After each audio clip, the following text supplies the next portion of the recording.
अस्सलाम वालेकुम प्यारे दोस्तों, क्या हाल चाल है। उम्मीद है कि आप खैर आफियत से होंगे। दोस्तों मैं हूं आपका भाई अहमद स्वाति। दोस्तों आज का भी हमारा टॉपिक बड़े कमाल का है। दोस्तों मैं एक स्टोरी के थ्रू आपको एक बात समझाना चाहता हूं। सबसे पहले हम स्टोरी प्ले करेंगे, उसके बाद ही मैं आपको मेन पॉइंट की तरफ लेके जा रहा हूँ। तो दोस्तों चलिए स्टार्ट करते हैं। Once upon a time. दोस्तों दौर कदीम में किसी इलाके में गीदड़ों की एक बस्ती थी। वहाँ पे गीदड़ों की मल्टीपल सा फैमिली वहाँ पे रह रही थी। तो किसी दिन एक गीदड़ का गुजर इंसान के बस्ती से, इंसानों के गांव से हुआ। वो गीदड़ रात के अंधेरे में चोरी चकारी खुराक की तलाश में निकला था। तो दोस्तों वहाँ पे गीदड़ के साथ एक हादसा होता है और गीदड़ की जो दुम है वो बिल्कुल आखिर से कट जाती है।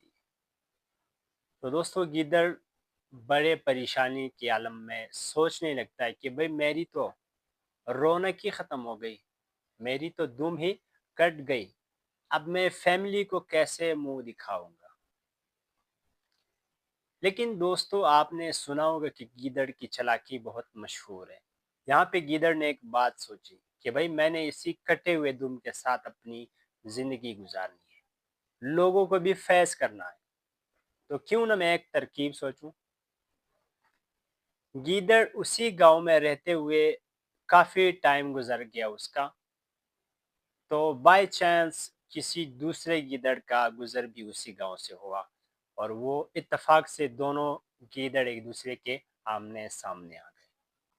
तो जो गीदड़ जिस्म के लिहाज से सलामत था, वो इस कटे हुए दुम वाले गीदड़ को देखकर जोर जोर से हंसने लगा कि भाई आपके साथ ये क्या हुआ, ये किसने किया, आप तो बहुत बदसूरत लग रहे।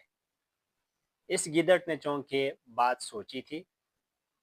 तो वो आगे से जवाब में कहता है कि भाई आपको क्या पता इस दुम के कटवाने का मजा क्या है, इसमें फायदे कितने रखे हुए हैं, आपको इसके बारे में कुछ पता नहीं।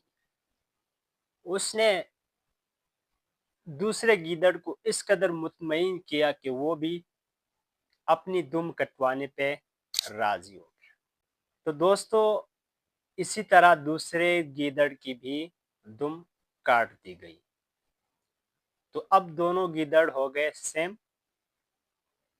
जब काटते टाइम उसको दर्द तकलीफ महसूस हुआ तो उसने कहा कि अल्लाह के बंदे, आपने तो मेरे साथ बहुत बुरा सलूक किया, आखिर ये क्यों। तो अगला गीदड़ कहने लगा कि भाई मैं तो ऑलरेडी इस तरह हो चुका था, मेरी तो दुम कट गई थी, तो आप क्यों दुम लेके घूम रहे हैं। तो अब चूंकि इन दोनों का मशवरा एक हो गया कि भाई हमने बाकी बस्ती के जितने भी गीदड़ है उनके दुम कटवा देने हैं। तो वो दोनों गीदड़ अपनी बस्ती की तरफ जाते हैं और सबको ये दावत देते हैं कि भाई आ जाए, अपनी दुम भी कटवा लीजिए, क्योंकि इसमें बहुत फायदे छुपे हुए हैं और बहुत ज़्यादा मज़ा छुपा हुआ है।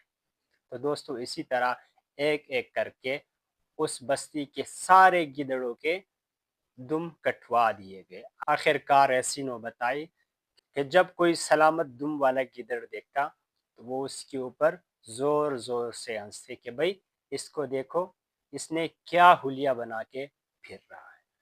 दोस्तों यहाँ पे मेरे कहने का मतलब सिर्फ एक है, क्योंकि हमारे माशरे में जितने भी बदनाम लोग हैं, जितने भी नशे करने वाले लोग हैं, तो वो सेम इसी एक गिदड़ की तरह बाकी माशरे को भी अपने साथ गंदगी की तरफ ले आ रहे हैं। तो प्यारे दोस्तों इसी तरह के मामलात से बचे, अपना और अपने प्यारों का बहुत सारा ख्याल रखिएगा।